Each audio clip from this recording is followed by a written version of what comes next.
নাহলে ফুড গ্রেডটা থাকে না, এটা কি আপনার জানা আছে? প্রসেসগুলো শুরু করছি। আপনার জানা নাই sir, not distil water, distil water গরম করার কথা।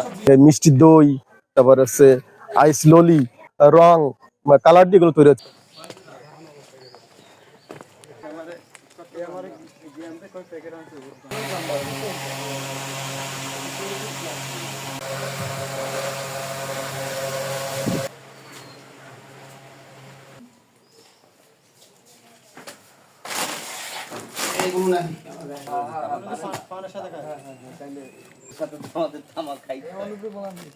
একটা প্রেসার আছে, তা দিয়ে তা গরম করতে হয়, নাহলে ফুড গ্রেডটা থাকে না, এটা কি আপনার জানা আছে? প্রসেসগুলো শুরু করছি। আপনার জানা নাই এটা আমার জানা নাই। জানা নাই। না ডিপ বলে ডিপের পানি।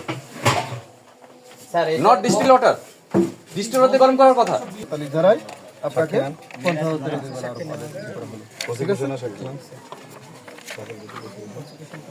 আমি তাইলে 43 ধারায় 50 জরিমানা, 2 জনকে কারাদণ্ড।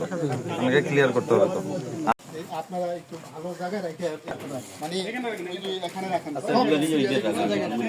এই ঈদে জামা জুতো অ্যাক্সেসরিজের ডিসকাউন্ট।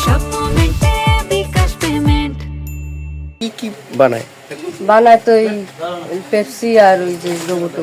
আমি ধরো 300 দিনেছি। এখানে যে মানে পণ্যগুলো তৈরি হচ্ছে, মিষ্টি দই, তারপর হচ্ছে আইস ললি, অনুমোদনহীন মানে মানহীন, কোন লেবেলবিহীন রং কালার দিয়ে এগুলো তৈরি হচ্ছে, যা মানব স্বাস্থ্যের জন্য খুবই মানে ক্ষতিকর। অবৈধ প্রক্রিয়ায় এবং মানুষের স্বাস্থ্যের জন্য হানিকর, ক্ষতিকারক এরকম মালামাল প্রস্তুত করতে দেখেছি। বিভিন্ন কোম্পানির মোড়কে এটা করা হয়েছে। ভোক্তা অধিকার সংরক্ষণ আইন 2009-এর 43 ধারা অনুযায়ী দণ্ডনীয় অপরাধ।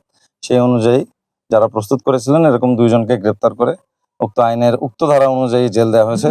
এবং আমাদের উক্ত আইনের 56 ধারা অনুযায়ী এই যে ক্ষতিকারক যে দ্রব্যাদি রয়েছে, এই ক্ষতিকারক দ্রব্যাদিগুলো আমরা বাজেয়াপ্ত করেছি এবং সিলগালা করা হয়েছে। সকলকে ধন্যবাদ, বিশেষ করে সাংবাদিকদের ধন্যবাদ, এলাকাবাসীর সহযোগিতার জন্য বিশেষ ধন্যবাদ।